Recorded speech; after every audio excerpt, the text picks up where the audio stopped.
Big bash league में slow खेलने पर मेलबर्न रेनिगेट्स के कप्तान विल सदरलैंड ने मोहम्मद रिजवान को ग्राउंड से बाहर बुला लिया। रिजवान को यहाँ पर अपने कॉन्ट्रैक्ट को और दीगर चीजों को नहीं सोचना चाहिए। ऑनेस्टली स्पीकिंग, यहाँ पे प्लेयर को मतलब यहाँ आपकी उसकी एक सेल्फ रिस्पेक्ट की बात है। सही बात कि ये कोई छोटी बात नहीं कि आप एक प्लेयर जो कि पाकिस्तान टीम का कप्तान रह चुका है और पाकिस्तान में जो PSL हमारी ब्रांड है हमारा, उसकी विनिंग टीम का कप्तान रहा है। ये बहुत बड़ी ज्यादती है और मैं सख्ती के साथ ये बात कर रहा हूं। मेरे हिसाब से इससे ज्यादा शर्म की बात कोई नहीं हो सकती। इतनी बड़ी लीग जिसके बारे में हम ये बात करते हैं कि वाकई एक मतलब जबरदस्त लीग है, एक रिस्पेक्ट है इस लीग में, रिजवान के साथ जो आज हुआ है वो टोटल रॉन्ग हुआ। अच्छा, पहला और आखिरी दोनों का टूर्नामेंट है ये, इनकी परफॉर्मेंस है ही नहीं यार।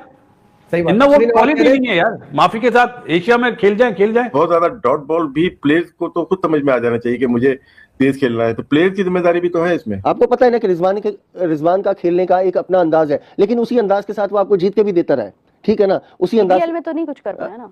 बाबर क्या कर रहा है? ये कह रहे थे भाई रिजू सैमुअल तो भाई T20 का प्लेयर है, बुरा टाइम चल रहा है, मेरे केले का बुरा टाइम चल रहा है। मुझे बताओ तुम लोग, आज जब भाई बेइज्जती हो गई है BBL में, अब इनको अकल आएगी कि भाई ये T20 का प्लेयर नहीं है। हमारी जो परफॉर्मेंस है बिग बैश में वो तो बहुत शर्मिंदा करा रही है यार। एम्बैरेसमेंट नहीं है तो भाई ये मेरे क्या है, ये एम्बैरेसमेंट ही है और ये आपके सामने आपको नजर आ रही है। बड़े अफसोस के साथ कहना पड़ रहा है, लेकिन इससे हमारे पूरे पाकिस्तान की बेइज्जती हो रही है। और मैं आपको जन्म बात बताऊं, PCB ने बिल्कुल सही किया, रिजवान को टीम से निकाला हुआ है। रिजवान भाई यार, आप BBL में क्या करने गए थे? आप खुद तो जलील हुए हैं, वो पीछे आपके पाकिस्तान लगा होता है, हम मुफ्त में रगड़े गए हैं। बाबर और रिजवान का दोनों को का पता है कि वो इतना तेज नहीं खेलते, स्ट्राइक रेट उनका वैसा नहीं है। ठीक है, सब कॉन्टिनेंट में शायद 130 का हो जाए, लेकिन ऑस्ट्रेलिया जैसी कंट्री में मुश्किल हो जाता है। कोई भी ओवरसीज प्लेयर जब भी किसी लीग में खेलता है ना, जाके वो इस किस्म की फजूल चीजें एक्सपेक्ट नहीं करता कि उसके साथ होंगी। तो उनकी मेहरबानी के वो बाबर को बाहर नहीं बुलाते तो हमें और शर्मिंदगी हो जाती कि अगर बाबर को किसी मैच में बुला लेते बाहर, क्योंकि इतने बड़े बड़े नाम है दुनिया के ये, और ये उनके हिसाब से तो नहीं चल रहे ना। उनके लिए तो ये 42 बॉल 50 हार के बराबर है, उनको चाहिए ही नहीं ऐसा। भाई वो आम प्लेयर नहीं है, वो पाकिस्तान का प्रीमियम बैटर है, वो पाकिस्तान का कप्तान रह चुका है। लेकिन ऐसा हमने कभी जिंदगी में आज तक नहीं देखा। कोई एक दूसरे मुल्क से आया मेहमान एक ऐसा क्रिकेटर है जो कि अपने मुल्क का बहुत बड़ा सुपरस्टार हो, जिसको लिपस्टिक किंग कहा जाता हो, जिसको दुनिया का सबसे बड़ा विकेट कीपर कहा जाता हो, जिसको लोग मरते हो जिसका नाम लेने के लिए, लोग उसके घर के बाहर जो है ना लाइन लगा के खड़े रहते हैं हाथों में कुछ लेके, लेकिन लगे तो रहते हैं। लाइन लगाने की बात हुई थी, ये बात नहीं हुई थी कि भाई वो लाइन लगा के किस लिए लाइन लगा के खड़े हैं। तो मोहम्मद रिजवान साहब जो है वो उनके साथ बहुत बड़ा स्कैम हो गया। तो जो बाहर से रिजवान भाई को इशारे कर रहा था, खुदा की कसम उसका लग रहा था कि वो ना रिजवान भाई को बाहर बुला रहा है कि तू एक बार आ सही मेरे हाथ, मैं तनु ना बल्ला मार मार कुट के रख दिया जिस तरह धोबी कपड़े धोता है। सिडनी का ग्राउंड था शायद, वहां ये मुकाबला हो रहा था। आपकी राय में कैसा ये वाकया है? मेरे ख्याल में ये बहुत ज्यादती हुई है उसके साथ, मेरे हिसाब से। कप्तान के साथ या रिजवान के साथ? कप्तान के साथ क्या उसने तो हो सकता है क्या किया आके? भाई उसने तो सोचा ना अपनी टीम के लिए, सोचा। गलत सोचा ना टीम के लिए, क्या सोचा? टीम के लिए सोचा, रिजवान के लिए क्या सोचा? जब वो उसने रिजवान को बुलाया तो सिर्फ 1 ओवर तो बाकी था, 2 ओवर बाकी था, 1 ओवर बाकी था, 18 को एक या कुछ बॉल 17.5 पे बुलाया था, 2 ओवर बाकी था। बिल्कुल। तो मेरे ख्याल में उस टाइम उसको बुलाना मेरे हिसाब से ज्यादती है। ठीक है, दूसरी बात आप ये देखें, आप एक ओवरसीज को बुला रहे जिसकी पाकिस्तान से बड़ी परफॉर्मेंसेज हैं, ठीक है, और कोई भी ओवरसीज प्लेयर जब भी किसी लीग में खेलता है ना, जाके वो इस किस्म की फजूल चीजें एक्सपेक्ट नहीं करता कि उसके साथ होंगी। ठीक है, आपको थोड़ा सा सोचना चाहिए। और मैंने वो आज का मैच देखा, आपका कप्तान जो रिजवान साहब का कप्तान, उसको इस तरह बुला रहा है जैसे पता नहीं है कि वो लोकल प्लेयर था। वो लोकल प्लेयर नहीं है भाई, वो ओवरसीज प्लेयर है, आपने उसको लिया। अगर आप फॉर्म की बात करते हैं, फॉर्म आना जाना चीज है भाई। फॉर्म अगर नहीं है तो आपका अगर ये एटीट्यूड है वो बहुत गलत है। एक मिसाल इसी टूर्नामेंट में मैं एक मिसाल दे देता हूं। डेविड वार्नर ने मैच हरवाया अपनी टीम को, 65 बॉलों पे कोई 55-57 बॉलों पे वो 60-65 रन किए उसने। आखिरी ओवर में 13 रन चाहिए थे, वो 3-4 बॉलें बीट कर गया, मैच हरवा दिया। और वो कमेंट्री में बैठ के लड़कों के खिलाफ किस तरह बातें कर रहा होता है, और मैं सुन भी रहा हूं आजकल। ठीक है ना, आपने क्या किया बिग बैश में, अपनी टीम को मैच हरवा दिया, और आप टेस्ट मैचेस के अंदर बैठ के और लीग के मैचेस में बैठ के आप प्लेयरों के लिए क्या कैसे कैसे बातें करते हैं, वो हम सबको नजर आता है। वो तो कप्तान था, तुमसे तो शॉटें नहीं लग रही, तो कोच का काम नहीं था, कप्तान का काम नहीं था कि भाई चले जी रूल है इस टीम का, चलो तुम बाहर आओ। क्यों वहां पे उसकी ईगो हो जाती, मैं ऑस्ट्रेलिया का बड़ा प्लेयर हूं जी, मैं कप्तान हूं, मैं बाहर नहीं जा रहा। ये बहुत बड़ी ज्यादती है और मैं सख्ती के साथ ये बात कर रहा हूं।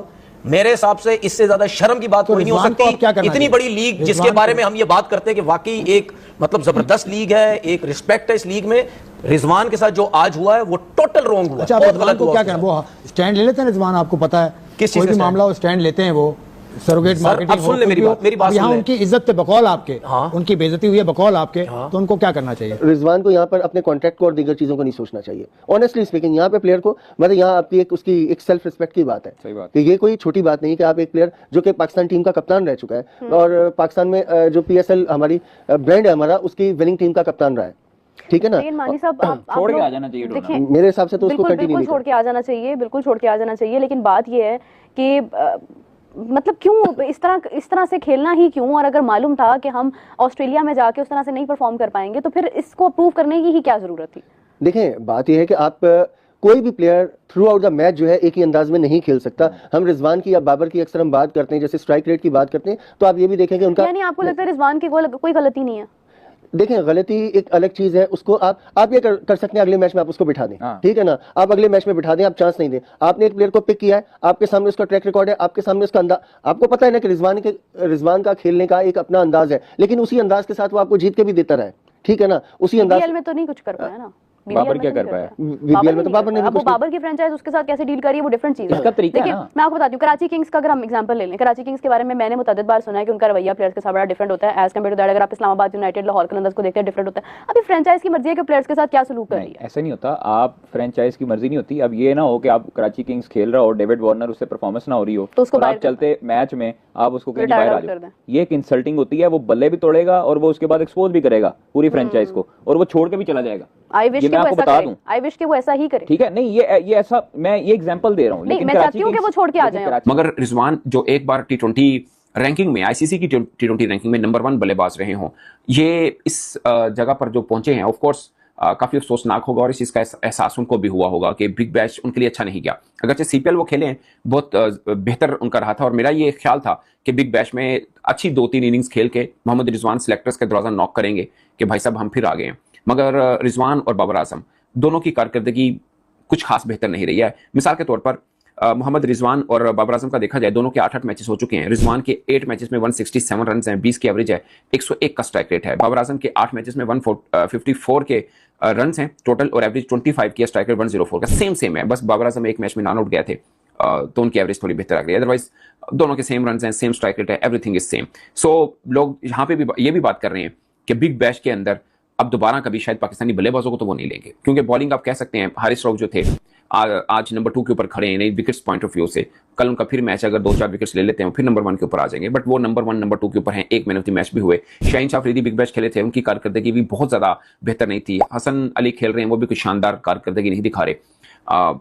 शादाब खान खेले हैं, उनकी भी ठीक था, मुनासिब कह सकते हैं उनकी कारकर्दगी थी, बट थोड़े मैच खेल के वो टीम के साथ ज्वाइन हो गए थे। अब दोबारा शायद वो बिग बैश ज्वाइन करेंगे। सो अब जमान खान भी ज्वाइन किए उन्होंने, 3 ओवर में 32 रन दिए थे उन्होंने, बट उनकी भी अभी जाहिर मैचेस और होने तो पता चलेगा। बट पॉइंट इसके बिग बैश में कुल मिला के पाकिस्तानी खिलाड़ियों की कारकर्दगी एक क्वेश्चन मार्क जरूर है, एक हारिस रऊफ को निकाल के, जो कि बनता भी है, ऑनेस्ट ओपिनियन, हमारे स्टार्स हैं और सब चीजें हैं, मगर एक लीग में, इस लीग के अंदर उनकी कारकर्दगी क्वेश्चनेबल जरूर है, खासकर बाबर आजम और मोहम्मद रिजवान की। पाकिस्तान के लिए शर्मिंदगी का मुकाम है, क्योंकि आज जो बिग बैश के अंदर हुआ है और जिसके साथ हुआ है वो पाकिस्तान को रिप्रेजेंट कर रहा था और उसके साथ बिल्कुल सही हुआ है। हम ये नहीं कह सकते उसके साथ गलत हुआ है। ये कितनी बड़ी एम्बैरेसमेंट है।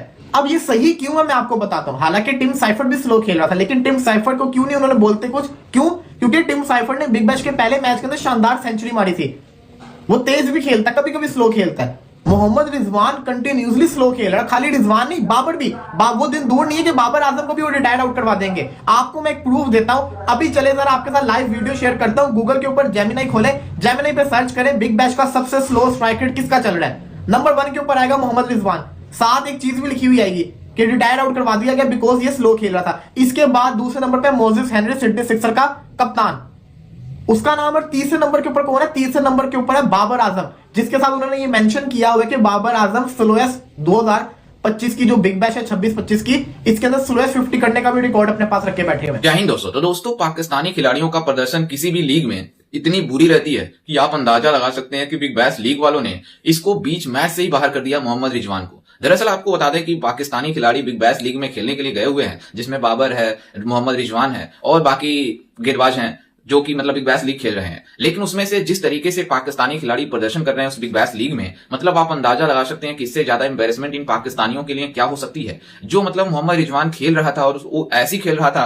मतलब ऐसे बैटिंग कर रहा था कि उसके कप्तान को वापस बुलाना पड़ा मोहम्मद रिजवान को मैच के बीच में ही, मतलब उसको रिटायर हट करा दिया गया। इस तरीके से एम्बैरेसमेंट इन पाकिस्तानियों की, और बातें करते हैं कि हमारे पास दुनिया के सबसे बड़े बल्लेबाज मौजूद हैं, सबसे बड़े गेंदबाज मौजूद हैं। जो मोहम्मद रिजवान बातें करता है कि हम मतलब अच्छा करने के लिए खेलते हैं। उसका जो डायलॉग है some time win some time learn, तो पाकिस्तान के लोगों को वही मिल रहा है जो उसका कहा हुआ है। लेकिन जिस तरीके से पाकिस्तानी खिलाड़ियों की एम्बैरेसमेंट हो रही है बिग बैश लीग में, अब इन पाकिस्तानी मीडिया वालों को भी पता चल गई है कि इनकी हाइप बनाने के लिए बिग बैश लीग वालों ने सिर्फ इनके नामों का यूज किया, और इनके नामों का यूज करने के बाद इन खिलाड़ियों का प्रदर्शन जो रह रहा है वो काफी बेकार है। मतलब पाकिस्तानी मीडिया इसके ऊपर भी अब क्रिटिसिज्म कर रही है कि मोहम्मद रिजवान को अब वापस आ जाना चाहिए, क्योंकि जो इसका डिसरिस्पेक्ट हुआ है कि उसको बीच मैच में, मैच चलते टाइम तक मतलब उसको बाहर कर दिया गया। अभी 12 गेंद बचे हुए थे उस मैच में, लेकिन वो इतना स्लो खेल रहा था, स्लो खेलने के बाद उसको मतलब रिटायर हट करार दिया गया। इस तरीके से बिग बैश लीग में अभी नहीं हुई थी इन पाकिस्तानी खिलाड़ियों के साथ, और पाकिस्तानी खिलाड़ी अब धीरे धीरे सभी लीगों से आइसोलेट होते जा रहे हैं, क्योंकि इनकी प्रदर्शन है ही नहीं।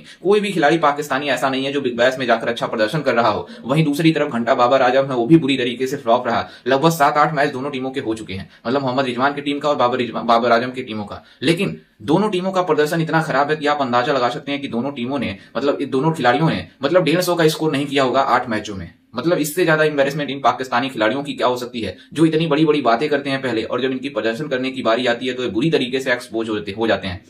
चाहे पाकिस्तान के बॉलर्स हों, चाहे पाकिस्तान के बल्लेबाज हो, दोनों बुरी तरीके से एक्सपोज होते हैं। लेकिन फिर भी इनकी मीडिया बातें करती है कि हमारे बॉलर दुनिया के सबसे बड़े बॉलरों में शुमार हैं। मतलब हम बातें करते हैं लोग कि हमारे वहां पेस फैक्ट्री है जो हमारे गेंदबाज निकलते हैं, लेकिन इनके गेंदबाज ऐसे निकलते हैं कि अभी कल नहीं परसों मतलब ये संडे को मतलब श्रीलंका से हार गए, और इनका जो वसीम जूनियर था वो 3 ओवर में 53 रन दे रहा है। तो इस तरीके से होती है पाकिस्तान खिलाड़ियों की एम्बैरेसमेंट, जो इतनी बुरी खेलते हैं लोग और बातें करते हैं कि हमारे खिलाड़ी सबसे अच्छे हैं। लेकिन तनवीर अहमद जिस तरीके से मोहम्मद रिजवान बाबर आजम को डिफेंड कर रहा है कि मतलब आप अंदाजा लगा सकते हैं कि उसका कहना है कि उसको टीम्स को छोड़ देना चाहिए और अपने देश वापस आ जाना चाहिए, क्योंकि ये हमारे लिए डिसरिस्पेक्ट है।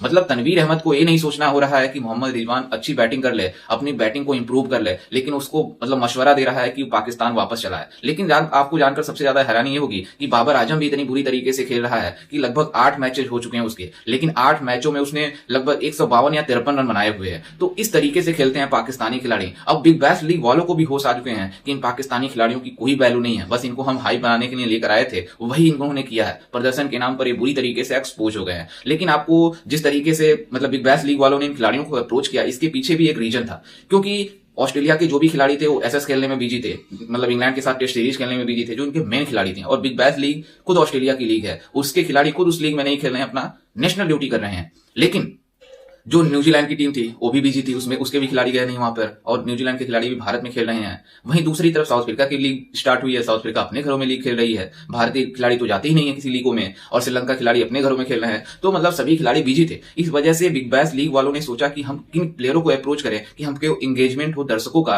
और इन खिलाड़ियों का यूज करके हम अपनी लीग को हाई बना दें। जिस वजह से इन लोगों ने बाबर आजम, मोहम्मद रिजवान को पिक किया, ताकि हमारा जो पाकिस्तान से ऑडियंस है वो एंगेज हो सके। तो इसके पीछे बिजनेस था बिग बैश लीग वालों का। लेकिन पाकिस्तानी खिलाड़ियों का जो प्रदर्शन है इतना खराब रहा कि ये रोना रो रहे हैं कि हमारे साथ हुआ तो हुआ क्या। तो खैर, इस पर आपकी क्या राय है, हमें अपनी राय कमेंट में जरूर दीजिएगा, और साथ ही हमारे चैनल को भी सब्सक्राइब जरूर कीजिएगा। मिलते हैं एक शेयर वीडियो में, तब तक के लिए जय हिंद, वंदे मातरम।